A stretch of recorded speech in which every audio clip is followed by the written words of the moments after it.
Let me hit one more button and we'll get started. It's thinking. There we go. Cool. All right, we're set. Thanks everyone for joining us for another self-storage community meetup. I'm Jim Ross. We got Jim Mooney Jr. here. We're kind of I don't know if you want to call us the hosts. We kind of keep things keep things rolling here. Been doing this for over a year, Jim. Time flies. You Yeah. get did you get many people at ISS that are coming to these meetups that you saw at ISS show? Yeah, I saw, oh God, how many? I saw several. Some of them said they won't be here today because they're still traveling back, Oh, I'm so sure. There's gonna be a lot of LA or Las Vegas hangovers that don't make it, I think. That's that's a lot. You're doing the storage conventions for 3 days straight and then coming on to this on a Friday. That's real dedication. I was just I had a call at 10 o'clock this morning with a vendor, and they're like, Vegas, oh, Vegas is great. I said, no, not really. I mean, you're up and out by 7:30 in the morning. Dude, my dinner on Wednesday night with Paul Darden, with district manager. We really got to get Paul in here one day to talk because his philosophy on managing rates is second to none, dude. Yeah, It's he's incredible. great. But we had dinner at 8 o'clock. I didn't leave the restaurant until 10:30. I'm like, Yeah, yeah, it's a long day. Where'd it you was go? one of those ones I kind of walked by the bar where people were, and Yeah. nobody saw me, and I didn't see them, so I just kept right on walking. I miss the old time where I had like the circle bar kind of a thing. Oh, you're talking Paris days. Those Those Circle are Bar the was fun days. awesome. I like those. That was a great setup. Dude, we were a lot younger back then, though. True. That is true. Did you at least get some good food though while you were there? Yeah. I mean, we went to Ramsey's Kitchen on Wednesday night. I did a couple of breakfast beans. I had a breakfast bean with John Jordan, and there's some place that was called the Waffle House or Waffle House, and over in the link, it was pretty good. So, What? dude, it just blurs. No, it's Actually, this time I took some selfies of people I was running into and threw them online yesterday just so, because I always say I'm going to do it. I never do because I hate my picture, but I probably, and everybody's like, I didn't see you. I'm like, oh, I was there. it. I get that every time when I've gone. And again, I missed it this time. Had some family stuff I wanted to kind of took Dude, we priority. have to do But Vegas fall for the 50th. I heard it's going to be a blast. no, I will do that one. Yep. But for the SSA, I'll make a note. I'll make sure I attend that one. But Maybe we'll do a live Jim and Jim from or thing from Vegas. try if they let us. Well, I'm sure we can find a room somewhere and just, Oh, not SSA sanctioned, just yeah. us by ourselves. Okay. They might let us. You never know. You got pull with them. Yeah, we'll see. We'll see. So how was the overall attendance though? It was pretty packed, it sounds like. Pretty packed. There were some really good sessions. My partner Claire did one on family business, growing family business in first generation, second generation, and all those things. The one that caught my eye the most was, and I thought I had the title here with me, I don't. Um, there was a company that was talking about, AI is the whole, buzzword forever. Yeah. And there's a company called Sydney AI that they decided they developed their own system where it records all the calls coming in. And I mean, realistically, this thing could probably take the place of a call center eventually. Where 24 hours a day, and right now it integrates with SiteLink and Storage, and they're talking to two other ones. So, and I haven't had the demo yet. I don't know if you had or not, but supposedly, like your call comes in, all the AI stuff answers it. All I know, Swivel's talking about it too, but then they can drop the leads right into the software for you to follow up with, and they're working on it. So it was a really interesting thing. They've been using technology for collection calls, for lead follow up, all these things that are supposedly, you know, helping to increase profitability. Did they have was it a booth specifically there for Sydney, or was Sydney like part of another company's booth? It was there. It was probably the primary of their booth. It was. I got to find her name. I'll find it and I'll drop it in the chat. But it was a company. They have 20 plus stores, and they Stuff. started developing their own software. Stuff, right? Yes. Yeah, that's what I thought. Yep. Yeah. What's Kristen? Is her name Kristen, the CEO? Something like that. Yeah. Christine, something Yeah. like So that. Yeah, yeah, yeah. but it was good. I mean, there was a lot of buzz on that. A lot of buzz on So real quick on that Sydney thing. So it's taking the call like we're talking, books it, and then does it like send someone to, here follow up with these guys to actually book the make the reservation, or can it actually it walk through the entire rental? it can actually walk you through the entire rental. Okay. So 'Cause what it's going to that's always integrate. been the chasm to try to fill, is not just taking a reservation and having the real person follow up with them. If it actually is doing that part of it, Yeah. that's huge. Now they were doing that, and they were talking about they could do other things as well. So they said they have 20 stores, and they have like 3 or 4 people running them, and they're doing a lot more with the automation and the AI and technology. So I'm Yeah, I very think they started in like New York, if I remember right. They're doing like a lot of New York stuff, and they're taking over smaller locations, but more kind of a neighborhood type of she also she storage also site. talked about another one that integrates AI with your camera system, kind of sits on top of your DVR that Hmm. can and it's got some of the facial recognition software and all those things built in that can kind of. They said, the one takeaway from that one was some of the states have some of the privacy laws, so you got to be careful what you're doing. But Yeah. they say this way, your cameras are, we tell people all the time we're not monitoring our DVRs 24/7, so that's a no-no. But technically, in this aspect, their software is running 24/7 and Yeah. seeing things. So That's good. Okay. Now, I'll definitely check that out. Any other vendors or anything like that that popped up that was interesting? tell you what, there was a big buzz in software. Yeah. Uh, you had Cubby, you had Storage Commander Storage Commander, Door Swap, in their whole rebranding process. Yeah. Yeah. Um, had a meeting with them. Monument's booth was hopping. Monument Really? software was hopping. A lot of small operators, but a lot of mid-sized operators were over there kicking the tires on it. I talked to Covey. Actually, I'm going to do a demo, another round of a demo with Matt to see where Yeah. the latest one is. I saw Chris Baird from Sentinel. He wanted me to stop by and get a demo because they've got some upgrades coming for their software, their newest version coming out. So there's a lot of Hmm. movement, I think, in the software platform to integrate some of these things. Time will tell. Yeah. Yeah. Yeah. But They at least people aren't just sitting on their hands and doing nothing. At least they're innovating and pushing their software, because yeah, do that, you're gonna get left behind real quick. So I'm glad to see that. ran into John Collins from the painting company, National Painting Company. Yeah. You've met John, have you? I've talked to him, have never met him before. We just But hired him to paint one of our properties here in Pennsylvania. really, And he always has some great videos on Facebook and stuff like that. And yeah. he shared his one monster painting machine he shared the other day, and it was really cool watching them. But they do a really, really, really nice job with painting, not only with the painting of the property, but the prep work they do on the property to get it painted so it looks right. Now, how do they do it nationwide though? Do they just have contractors everywhere, or do they They got actually going out to these locations? John goes out to a lot of them. They got crews, but they travel quite a bit. And Hmm. they kind of follow the weather. So in the wintertime, they're more south and west, Sure, sure. But yeah, no, they're gonna come out and help us out. But So, we've all seen those properties that get painted by somebody that doesn't paint them right, and the latches are painted, the locks are painted, and it's like, oh well, no, no, exactly. I mentioned that about that site I took over in Texas, and they just no prep work, no nothing. They just the whole thing, and it's all just peeling off and looks terrible.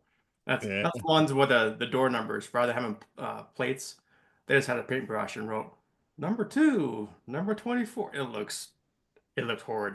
So maybe I'll reach out to those guys.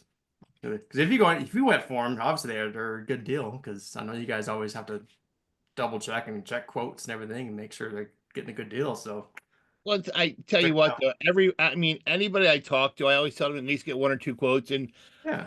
I, I'll say we never, because my one partner can be a little frugal some days, but we never take the cheapest quote because you get what you pay for. Yep. And John came in at a decent rate. Yeah. It Yep. wasn't astronomically high, it wasn't astronomically low, but it was a good rate. No, that's I, a I, I've seen his I would work, do. so Yeah, you don't go high, don't go low, go in the middle. That usually works out. Really, anybody else that's on here, please, I don't want to just go back and forth. I want to hear some recaps or what your thoughts were on the ISS for the other people that maybe didn't see a certain booth or attend a certain session or weren't there altogether. Anyone else has any insights, please, yeah, jump in and let me know. The other Any, big any takeaway, Jim. presentations that you liked? Did you go to any of the talks? Yeah, I did. There were a couple that were really good. We did three or four of them. There were a couple ones. A lot of it was talking about, and again, it kind of goes back to what we talked about forever is. All right, there's a question for me, but we'll get to. The question goes back, is lead management, lead follow up. And actually, Dave, when I was talking to Daniel from Hawaii Self Storage, we talked about how I still to this day mystery shop all my stores, um, because the importance of it. And I told Daniel that this last round, I want my managers average a 95 score, which is fantastic, right? That's But I amazing. mean, we still do it all the time because every once in a while I get a 0 when it's not logged into the software, and that's the important part of it. And when I mean, I could not believe the rates Hawaii gets for their units, right? $300 for it. It's like, holy, I'd love Say, to be there, right? But I yeah, said to Daniel, I said, in your world, if you miss one rental in Hawaii, how much money are you losing?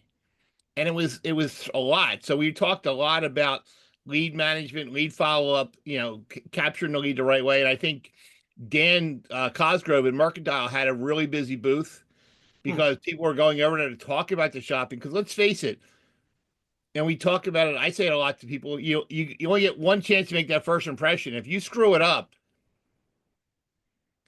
I actually made a yeah. bet a couple weeks ago with a client that he had 7 stores, and I said, I'm going to call all your stores. I'm going to shop them all. I said, how many people are going to capture my name and number? He said, oh, all of them. I said, you want to bet? Right. Yeah, And we were going to be in Vegas, and he goes, I'll buy you a drink in Vegas. Okay, so I shopped all 7 stores. Guess how many asked my name and number, Jim? zero. Huh? Maybe one. Maybe one. Okay, it was zero. He goes, I owe you a case. So, I mean, that's the importance, Yeah. and Dave, you know this, Dave, we talked before about the leads and follow up with all that. So I think Dan and the best thing I think about Dan's system, Jim, you and I both know that one good or bad shop doesn't make or break somebody, right? But with Dan's system, with the metrics behind it, the analytics behind it, and we're number guys, right? Yeah. When you can start seeing analytical trends on the shops that a manager's always missing this or always doing this, you can fine tune what they're doing. So the reporting that he has is phenomenal.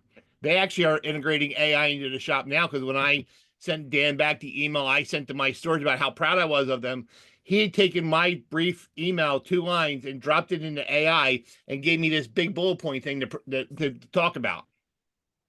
Nice. That's My great. partner said he's replaced Google with ChatGPT as his primary search.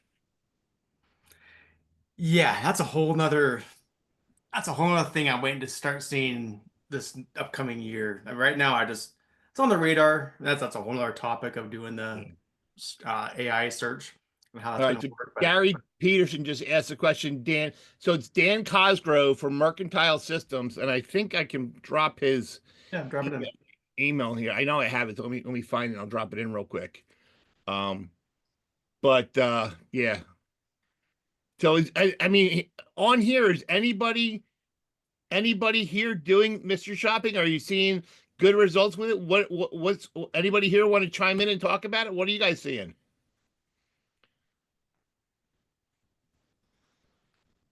Anybody? Guess not. There's a void to fill there.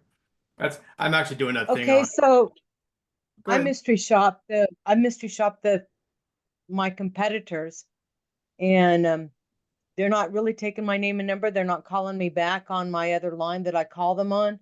But they are giving away discounts. They're giving away the bank, Huh. and because there's so many coming online, and they aren't raising their rates. They're keeping their rates lower than what it was from the last time I called them, and giving specials away. and it makes it hard to compete whenever they're doing that. But no, they're not calling me back. They're not taking my information. Willie, you're center square, so I'm gonna pick on you. I know Bluebirds, you guys are doing some mystery shopping up there.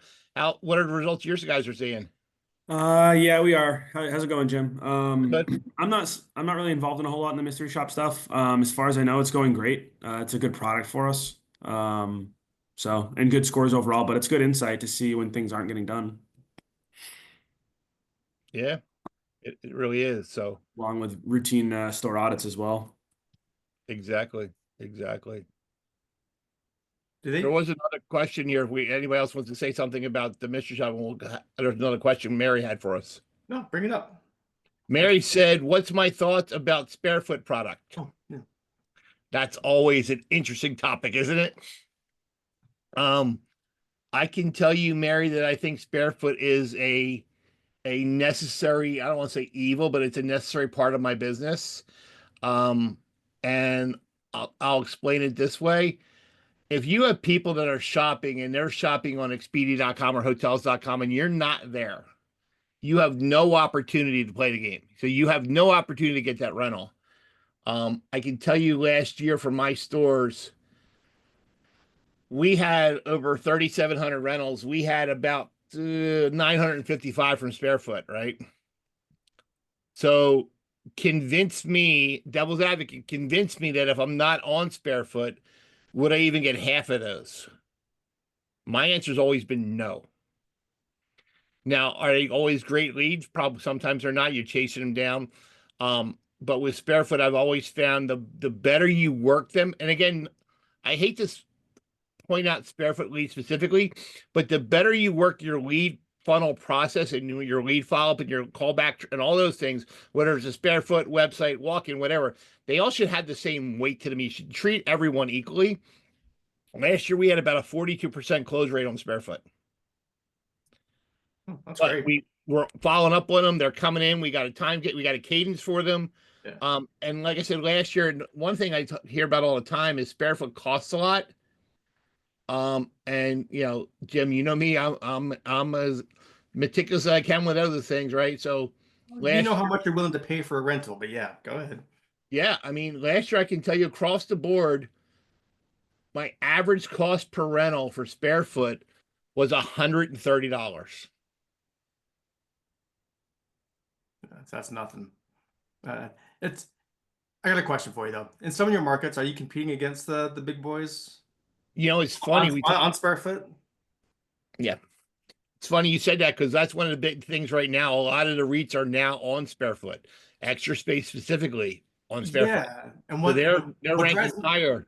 What drives me nuts is we all know that the games they play with the rates. Get them in a low rate and then jack you up on month 3, and your average customer doesn't know that, but doesn't matter. That's what they're promoting. But that's also kind of dovetailing within Sparefoot when you're seeing these low rates on Sparefoot. Now you're competing against them on the Sparefoot platform too with these low rates. Drives me crazy. Absolutely, it's crazy. But I think that, Jim, it goes back to educating your managers to educate your customers that when they're talking, and I'll give you a prime example. So, Jim, when your manager follows up on a lead and they're calling Dave up in Seattle, and Dave says, "Oh, I rented somewhere else." What does your manager normally say? But you want to get some details, Right. where did you rent? Have you already moved in? that kind of thing to see if there's an opportunity to. Right. We've actually taken it It's a hard little. for anyone to change their minds after that point, which is kind of my. Exactly. But we've started shifting our focus on that. And again, it all goes back to trackability and input into the softwares, right? Yeah. So we're now going to say, "Hey, Dave, I'm really happy you were taken care of, but to help us get better at what we do, why didn't you pick Coast Property Management this time?" Well, it was pricing, it was your location, it was your hours, whatever. And then when they're canceling the lead in SiteLink or whatever software you're using, we're putting that data back into it. That way, when we start as an operation team, start looking at our leads report and the ones we're not renting, we're trying to find common denominators. Same thing when people move out, we do the exit survey to find out why they're leaving. And we really try to get granular on that. Hey, You know, are you what are, and then we ask, would you rent from us again? Yes or no? And if they say no, why wouldn't you rent from us again? We're logging that data in. Some of it we can control. Some of it we don't care about because they're a customer we don't want to have there anyway. But by asking the right question when you're following up on that lead and canceling it, one of the biggest things I see for anybody who's using SiteLink when I do my consulting work, their software's not configured right, so leads are actually expiring in the software, and you don't have a chance to follow up with them. But going back to Sparefoot, I think Sparefoot is a necessary tool as long as you manage it right and work it right. I mean, Willie, you guys have Sparefoot. We added Sparefoot with you guys up in Bluebird when you were opening that new building. How's it working for you guys up there? Yeah, it's good. I mean, we don't get a ton of rentals through it, but I mean, it's good. The only issue we've run into it is some of our locations are kind of college towns, one specifically. So we actually shut down our 5x5 units at our Dover location because we run kind of a competitive discount at 3 months for 50% off. So at the end of the day, if you're getting charged for the full lease rate from Sparefoot, you're not making any money on those college kids that are coming in the store for 3 or 4 months. So we actually take those down off Sparefoot at all of our locations, really from like April 1st through let's say mid-June. Yeah, we took a different approach. We took our discounts off completely. They're not anywhere on Yeah. those small units because of that. Now we'll still offer one if we need to, but we just did an expansion in one store and have a lot of climate controls. I told my partner, do not put specials on them because they're all small stuff and they're going to rent. And college is not super close, but close enough that people are going to look. It's amazing what college is. As the colleges fill up, the circle where they're looking gets bigger and bigger, and they'll drive farther to put their stuff somewhere instead of taking it all the way home. Yep. Going through the comments here, I see Gary say about do a webinar on lead generation on follow-up would be great. I don't know if you're part of the California Self Storage Association. If not, you can still join it. It costs money though. They always charge for the webinars. I'm actually doing, that's my exact title. I'm doing that on Tuesday, the 29th, whatever day the 29th is. Next Tuesday. What Okay. time is that, Jim? I have no idea. I'll look in the morning when I open up my calendar. I'll see what time it is. And can you plug there now? You know. Yeah, no, I'll find the link and I'll put it in the chat here in a second. Whenever I do webinars, I've done a number of them for California. I have a lot of stuff I pull from. I honestly don't go until like 2 days before. I like to make like my webinars like 2 days before, put it together. I don't know. It has more energy that way to me. I don't like dwelling on it ahead of time. So, but it's always great value. I give a lot of real examples. We walk through it. It's not bullet point type stuff. Give value. So let me find that. I'll find that link and I'll post it here in 2 seconds. Yeah. No, I mean, again, I was sitting with a client and they were asking about manager jobs, and because we run hub and spoke, right? My managers, I don't want them out of the office. I don't want them going on a bank run. I don't want them doing a walkthrough because I have my boots on the ground people to do the walkthroughs at all the properties.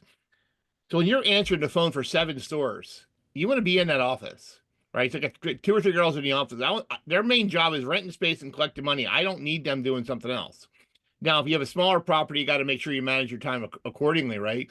And I've seen people have Ring doorbells on their phone, and they got push button for walkie-talkie, stuff like that. But at the end of the day, Jim, I still say our 2 main focal points is renting space and collecting money. No, that's kind of the main job, isn't it? That's our whole revenue generation. That's what you got to do. Hey, I just put that link in there so you guys can Very cool. check that out. Very cool. Yeah, those are always fun. Yeah.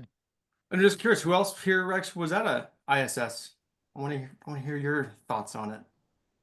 Somebody else had to be at ISS that's on this call. No, I'm the only idiot who flew home last night, got at 3 o'clock in the morning to get on a call today. I know a couple people are still there.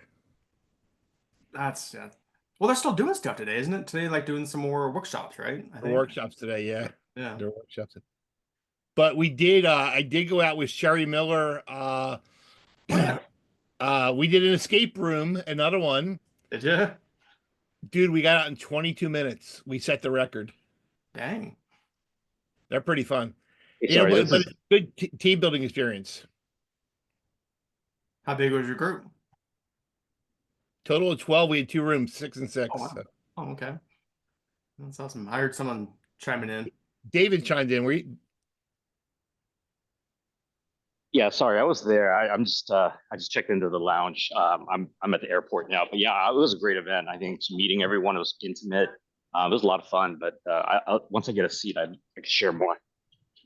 Oh, yeah, Just you're want to good. chime in. Cool. Yeah, just jump on in when you have it. We can settle in for a second, Dave. Thanks.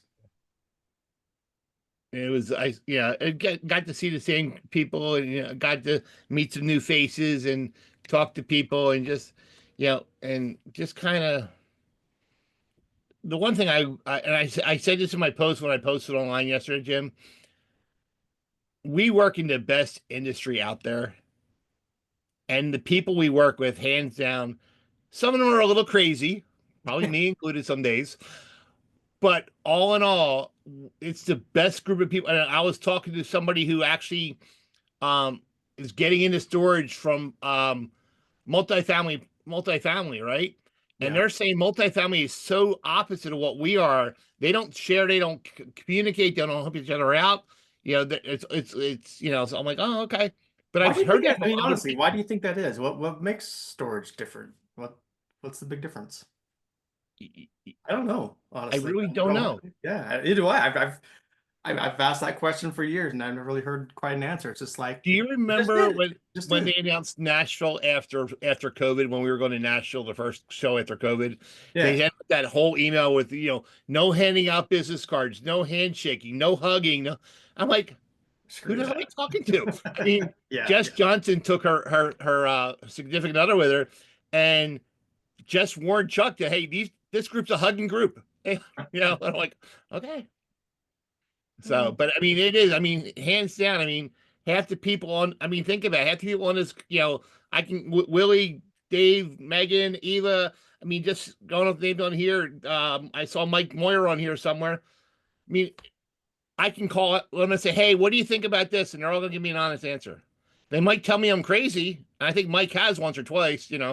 But we all help each other out, and that's how we all get better.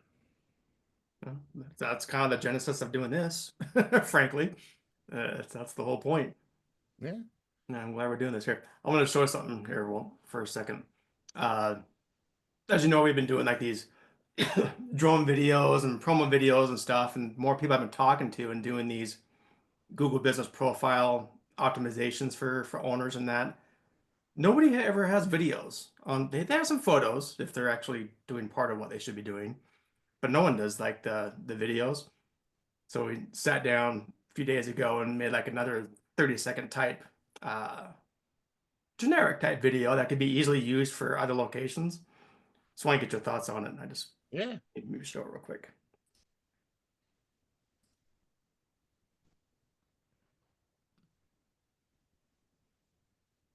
Rent your storage unit online. Fast, easy, and hassle-free. With secure gate access, your belongings stay protected. Get the space you need at the best price in town. Every unit is swept, inspected, and ready when you are. Take advantage of amazing move-in specials before they're gone. Don't wait. Rent your unit today and move in with ease. I like it. Yeah, I mean, short, sweet, but it's meant to be on Google. Frankly. Okay, Google so for stuff. people who don't know, Jim, let's educate. Where would they put that in GBP? Let me show you real quick. That's what I was getting to. Yep. Well, let me get to that before I share my screen. Otherwise, you want to see other stuff. Hold on. Dun, dun, dun, dun. Let's see. Let's just pull up. Dun, dun, dun, dun. That'll work. So they would go right here. Share my screen. So if you're logged in, this is like your back end of Google Business Profiles here. Okay. And not to anyone's faults, because I think a lot of people, they don't promote videos. They just show photos. They don't really say add videos, frankly. So you have to kind of look. But if you click on add photos,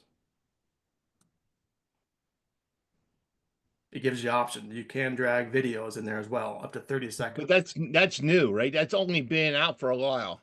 That's been years now, frankly. Really? It has been for years because here I'll show you on something. Let's see if I can find it here. I did one. Oh my gosh, see if it says the date on there.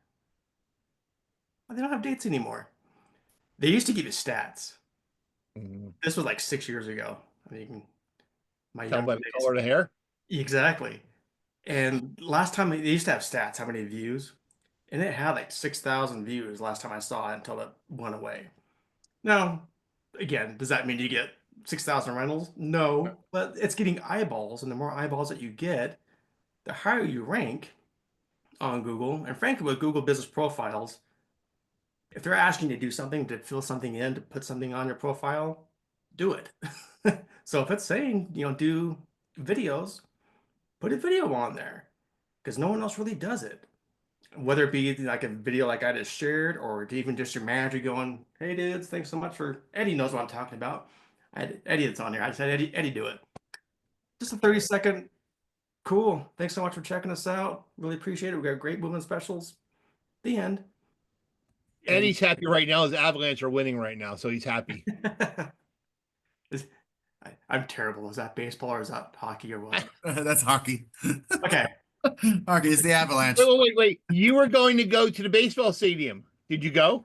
Nope, not yet. It's been too crappy weather. It's rained like every day here for the last week, so not yet. It's gotta be nice, sunshiny weather. I can't be cold. I'm not gonna wear a jacket. Then I'll go and brave 2 hours of. How long is it? How long is baseball? Is it 2 hours? 2.5. Yeah, 2.5. Two. Okay, I'll give you the half. If it's any more than that, I'm out. But yeah, I'll go. Well, half you might make it inning with a half hour. Uh, Dave, you got to invite him up to Seattle to see the Mariners play. hey, Sounds good. Pamela's waving her hand. What's up? I can't find the little hand raising, so You're I'll just fine. do this. That's all, man. I have an off-topic question for you, Jims. When you're doing the mystery shops, I've always wondered about this. Like, if Dave called me to mystery shop, I mean, he could talk. He'd have to talk in a Donald Duck voice. How do you, for me not to know it was Dave? How did, I mean, that seems like such a basic question, but I gotta ask it. How do you, I mean, your managers would know. I would know if Jim Mooney called me. I Wouldn't don't shop my own managers. That's why I hired a company to do it for me.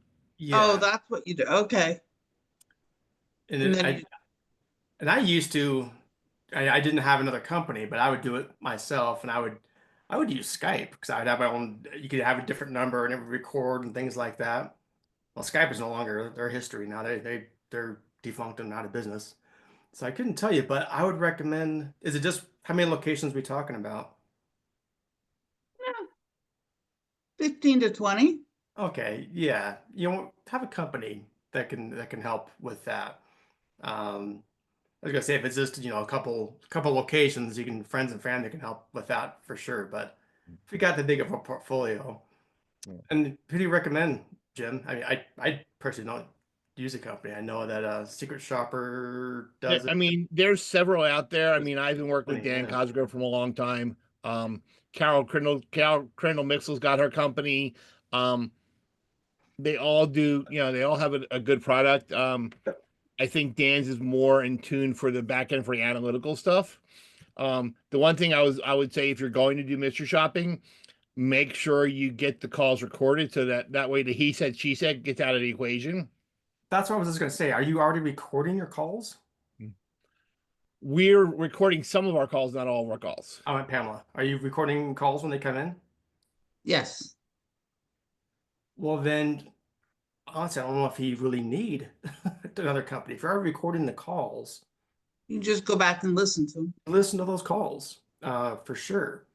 And then we talked about mercantile systems and things like that, using AI and things like that. If you want to get real fancy, you can throw it into like a chat GPT and be like, hey, how's this call flow? What does this sound like? And you can kind of prompt to be like, I want it to make sure it can self-grade the calls. Yeah. Are they saying thank you for choosing the name of the site? Are they asking for their name? Are they getting contact information? Are they giving the special? So you can give the highlights of what each call should have. It'll basically grade the call for you. So if you're already recording the calls, you're already 95% of the way there. The problem is Jim, I was looking at Dave Cooper, sorry. A lot of people record the calls, but they never listen to them. Well, that's what I'm saying. Yeah. But if you already got the call recorded, just cool. Now listen to it. But it's interesting It's not having even, a lot of it is not even the script, but I would like to have our folks listen to themselves. Phone skills, not using the vernacular, of the street, stuff like that. Dave and I have had this conversation so many times. I told my folks, you use the term "my bad," we're gonna have trouble. That I can't take it. So do the managers have access to these recorded phone calls? yes. Put in your weekly checklist. All right, every Monday, this is just part of it. You're gonna pick, I don't want to say pick 2 calls that let them choose. I don't care. Let them cherry pick. Pick 2 calls, self-grade yourself. So you can kind of give them a format to self-grade themselves. Email it to their district manager, whomever, every Monday. It'll change dramatically real quick because they're going to be their own worst critic. They always are when they're listening to themselves. They'll be harder on themselves than anybody else will, and it'll change very quickly. But yeah, don't cherry pick your own. Let them choose, because they're going to find they're going to find the best calls, obviously. But just the fact of actually going through that motions of doing Yeah. it, Yeah. they're going to be Good advice. Thank you. Appreciate it. Yeah. And I mean, you don't have to you're worry right, about Jim. anybody else. Now you're done. You're right, Jim. We use mystery shopping to do that, but I listen to calls all the time, and we listen to the call center call. I mean, one of the ones when a manager says I had a bad experience with the call center, customer had a bad experience. My first question to them was, did you listen to the call center call? Well, no. Well, the customer's not always right, so maybe listen to the call first and see what really happened. And then, going back to Pamela, that you said, have them look at the call, and if it's there, was it logged in? Then was the lead followed up with? You can do really, really, really well on a phone call, but if it doesn't get logged into your software, does it really count? I mean, Willie, you and I had that conversation multiple times about not logging the calls in. And even to go back on that, for Willie's purposes with pricing, and for Dave, you and I had the conversation. If you're not logging the calls into kind of traffic you're getting, how can you properly price your property?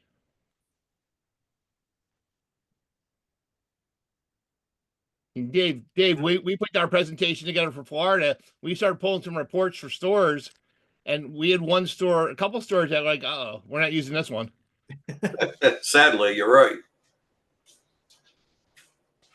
But the data, what you're looking at, and not if the fact. This goes back to just the simple fact that you actually start looking at stuff, good or bad. At least you know where you stand. Dave's building a barn dominium in Florida. He's got a donkey on his land. Dave, what's your donkey? What do you call your donkey? His name is Jack. Jack. Jack's a vocal little sucker walking around talking all the time. Yeah, he is. I missed that. What are you talking about? He has a barn? He's building a barn dominium. Oh, okay.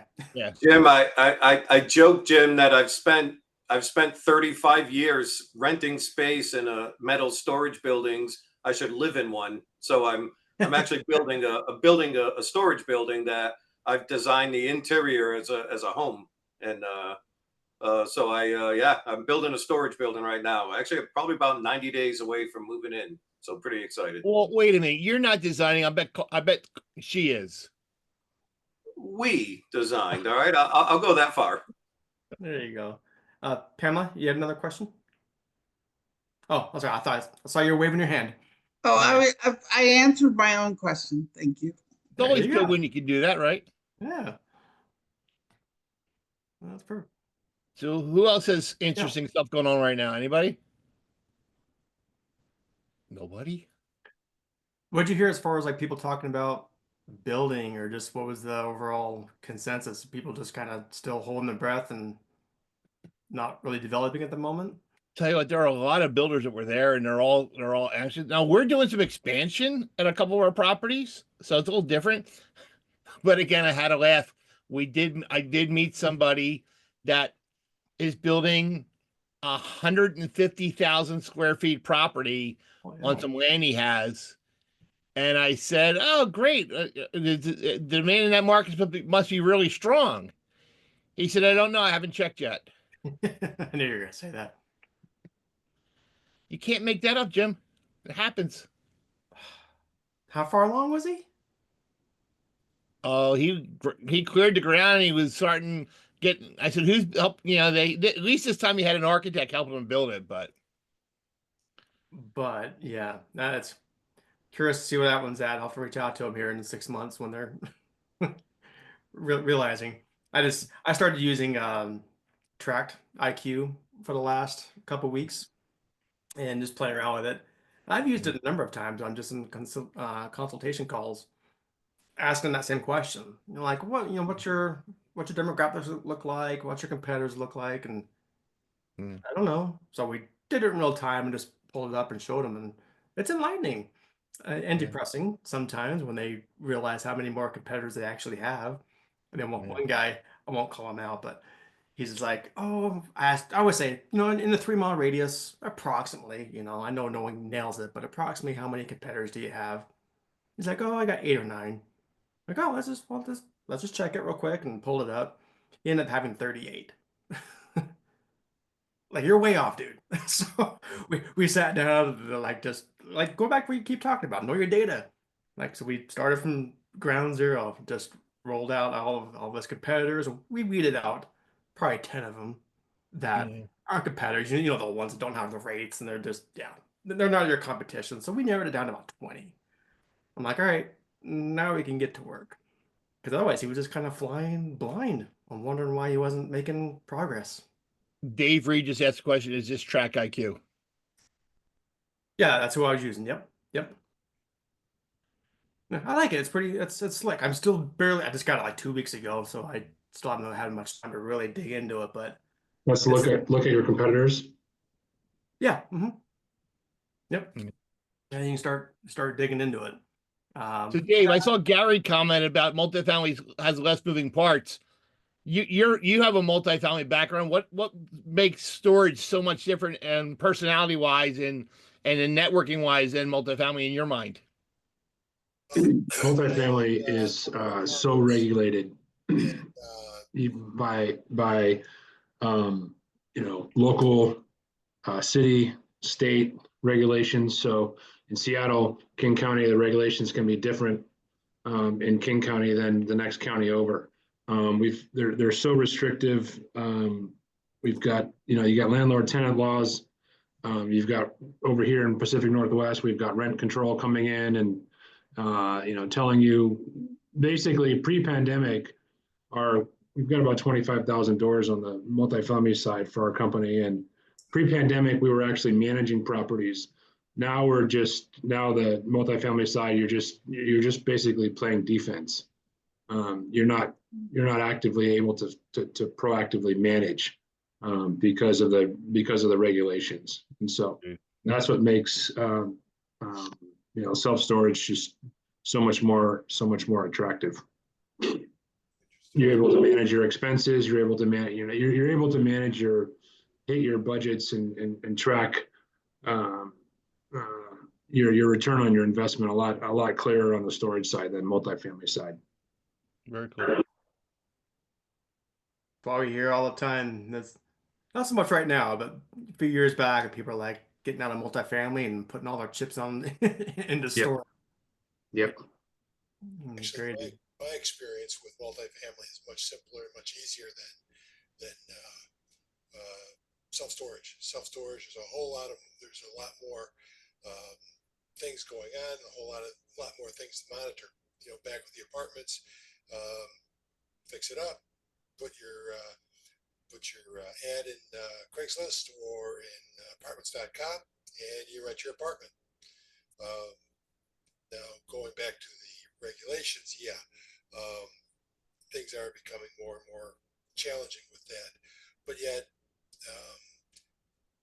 I don't know. I've been in the industry. I've been with actually, I 1031 the dollars from multifamily into self-storage, and it's been a real challenge. It's been a real education. Multifamily, I think anybody can do it as long as you have, you put time and effort into it. Maybe that's the same thing with self-storage, but self-storage has really been a tremendous education. Going down the stuff you're talking about leads. Well, you don't need that with apartments. People call up, they look at the apartment, they rent it, they don't rent it.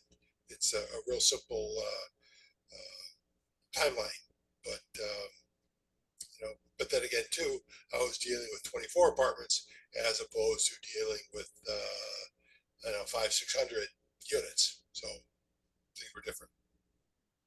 And the biggest thing for you, Gary, is just getting yourself connected with the right sources, right software, right website company, right marketing team. Like I see Eva's on here for marketing.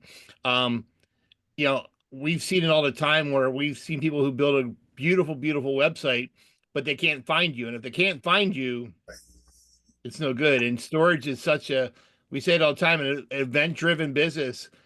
Dave, what do you call it? You said you don't want to go out. You're not taking your wife out for dinner in a storage unit. That's right. It's just not that spontaneous item. I mean, when the phone rings, they need it. They're going to get it. Right. And see, that's what I'm talking about too. You have website, you have lead generation, you have call center, you have, 5 or 6 things that are extremely important and extremely critical in the whole timeline of renting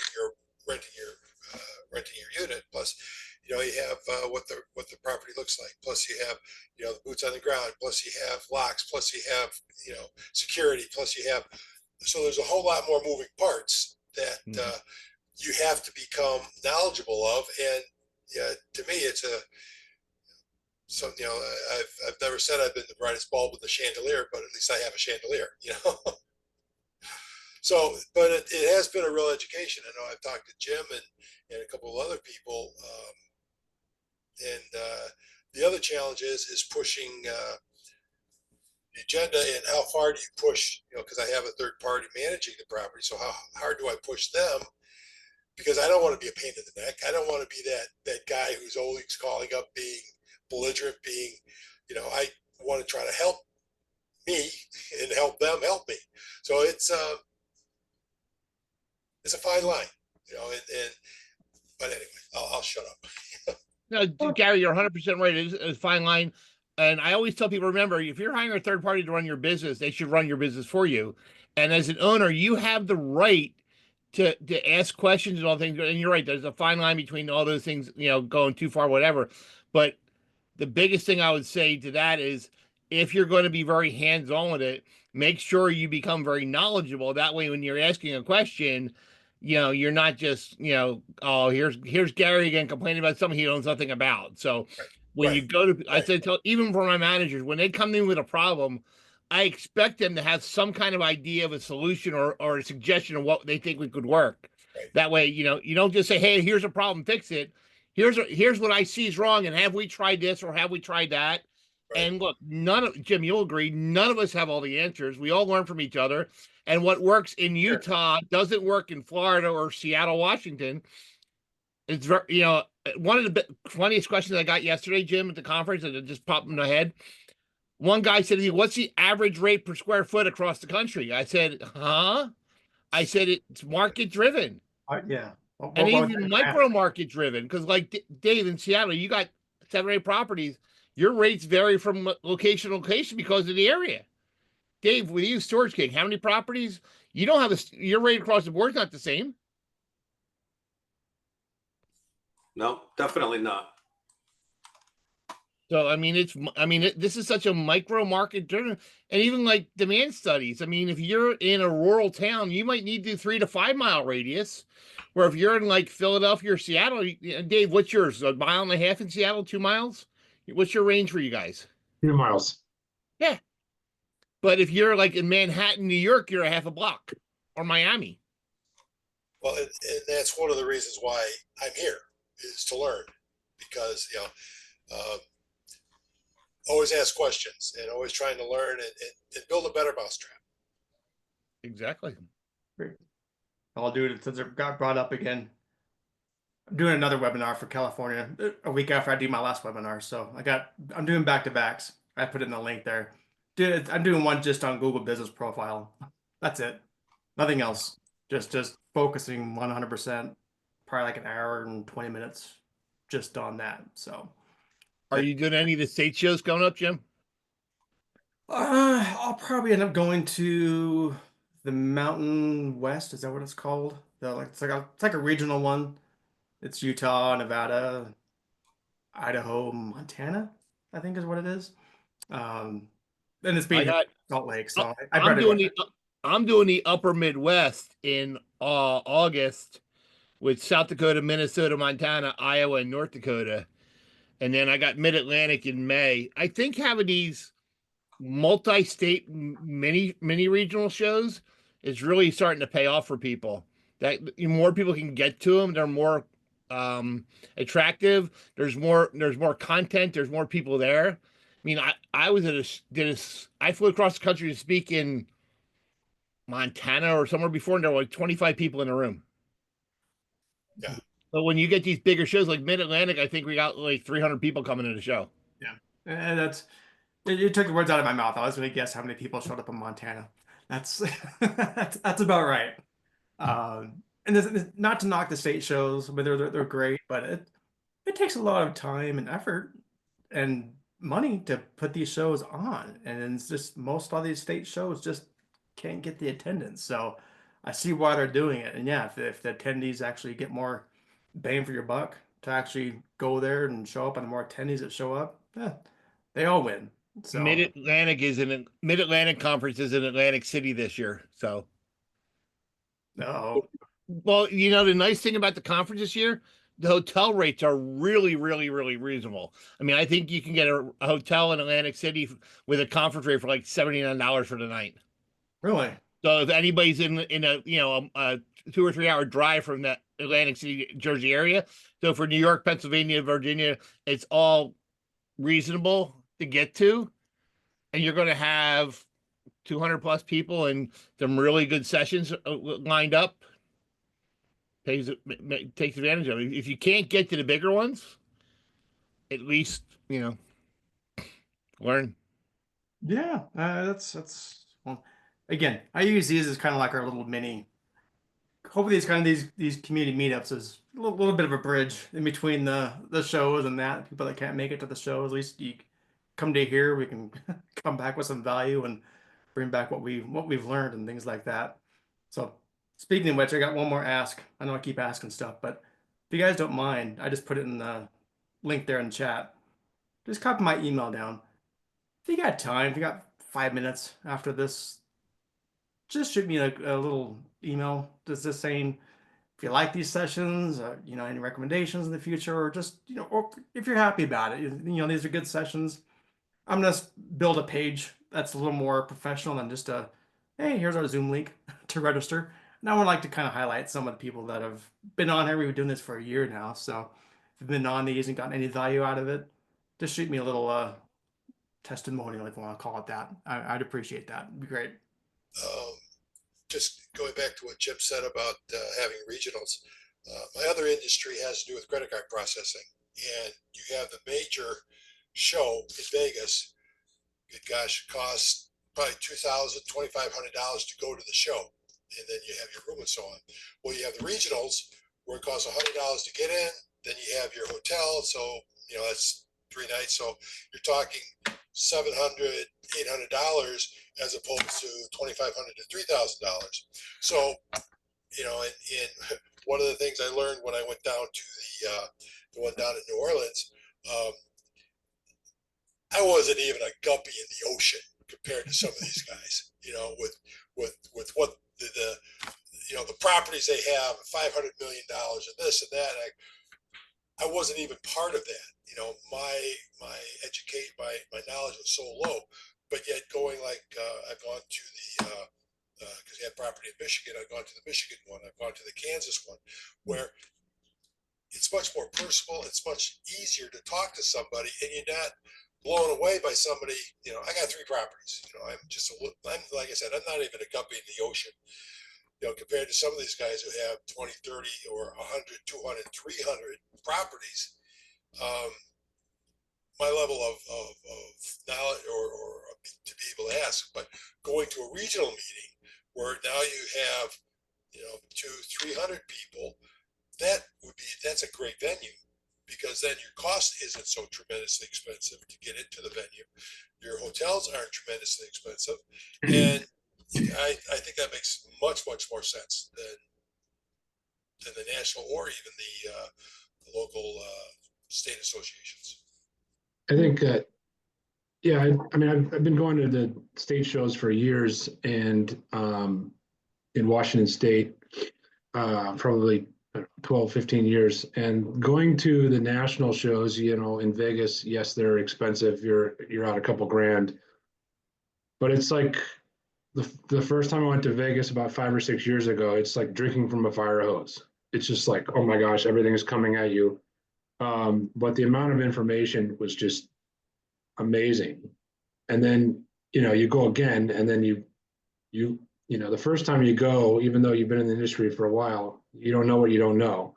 And then the second time you go, you know what you don't know. And it's just, I mean, the contacts and the good people in the industry. Yeah, Vegas is expensive to go, and it's not my favorite place, but you know, I'm not a morning person, but I mean, I'm up there at 7 a.m. going to all the AM, and then I'm up till, you know, 10, 11 o'clock at night in meetings, and it's just it's a fantastic. It is expensive, but I think it's definitely worth it, because you learn so much more globally about what's coming down the pike. It's just my 2 cents. That's great. You get a lot of value out of it. That's the whole point. So Plus, Dave, you got to meet me face to face in Vegas twice. Oh yeah, that's the highlight right there. I wouldn't go that far, but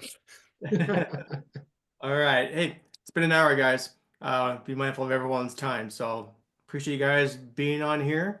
We'll do this again in 2 weeks. And between now and then, invite a couple people. Spread the word so we can get 2 other people to jump on next time, and we'll keep growing this thing. I do want to say, Jim, I did see Anthony Kruppa at ISS, and we talked about our conference. He said he's been able to grow his business because of some of the things he's picked up, you know, communicating with all of us. So he said a lot of his growth is thanks to working and networking with people like us. Well, that's the whole point. That's why we do this. We learn and grow from each other, and we just keep improving on our operations and just having that constant, never-ending improvement on that. That's why we're here. Love it. So, all right, Bye, guys. Wrap it up, guys. See you in a couple weeks. Take care. Thank you, Jim and Jim. Yeah.